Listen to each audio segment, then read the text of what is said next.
இதுதான் வந்து எங்களோட நியூ ரெண்டல் ஹோம். வாங்க பார்ப்போம். ஃபஸ்ட்டு உள்ளே போனோன்னா ஒரு சின்ன கார் பார்க்கிங் இருக்கும். அதுலேருந்து அப்படியே நேராக உள்ளே போனோன்னா இங்கே வந்து திண்ணை மாதிரி போட்டிருக்காங்க. இதில் அவங்களோட ஜாமான் கொஞ்சம் வச்சுருப்பாங்க.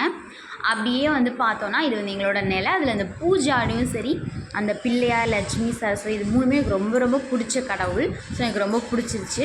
அப்படியே உள்ளே வந்தோன்னா ஒரு பெரிய ஹாலு. எங்கள் பாப்பா பாருங்க அழகாக வந்து டிவி பார்த்துட்ருக்காங்க. அது எங்கள் டிவி யூனிட்டு. அண்ட் வீடு மாறுறது காரணமே பாப்பா வளர்ந்துட்டா கொஞ்சம் ஆடி ஆடி விளையாடணும் அப்படிங்கிறதுக்காக. இது வந்து நாங்கள் அயர்ன் பண்ணி வச்சுக்கிற டேபிள். அண்ட் இது சாமி ரூம். வெள்ளி செவ்வாய் நான் கண்டிப்பாக பூஜை பண்ணுவேன் அதுக்காக. அண்ட் இது வந்து கிச்சன் வந்து எனக்கு ரொம்ப பிடிச்சது என்னென்னா, எங்கள் பெட்ரூமை விட கிச்சன் பெருசு. அதுவே எனக்கு ரொம்ப பிடிச்சது தான். அண்ட் இது வந்து எங்களோட குட்டி ஃப்ரிட்ஜு.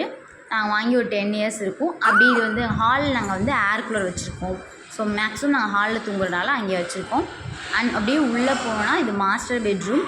இதில் வந்து லெஃப்ட் சைடு வந்து பாத்ரூம். இது வந்து வெஸ்டர்ன் தான். ஆனால் பாப்பாவுக்கு வந்து யூஸ் பண்ண முடியாது. அதனால் வெளில ஒரு பாத்ரூம் இருக்குது, அதை யூஸ் பண்ணிப்போம். அப்படியே வந்தால் அந்த ஸ்லாப்பு மேலே கீழே எல்லாமே அடைச்சி கொடுத்துருக்காங்க. எனக்கு ரொம்ப பிடிக்கும். அந்த வீட்டில் வந்து அடைச்சிருக்க மாட்டாங்க. பாப்பா ஏறி ஏறி விளையாடுவா. ரொம்ப பயமாக இருக்கும் விழுந்துருவான்னு. ஆனால் இங்கே அந்த பயம் கிடையாது. அண்ட் இது வந்து எங்களோட பெட்டு. அவ்வளோதான் இந்த ஹோம் டூர். எப்படி இருக்குன்னு சொல்லுங்கள்.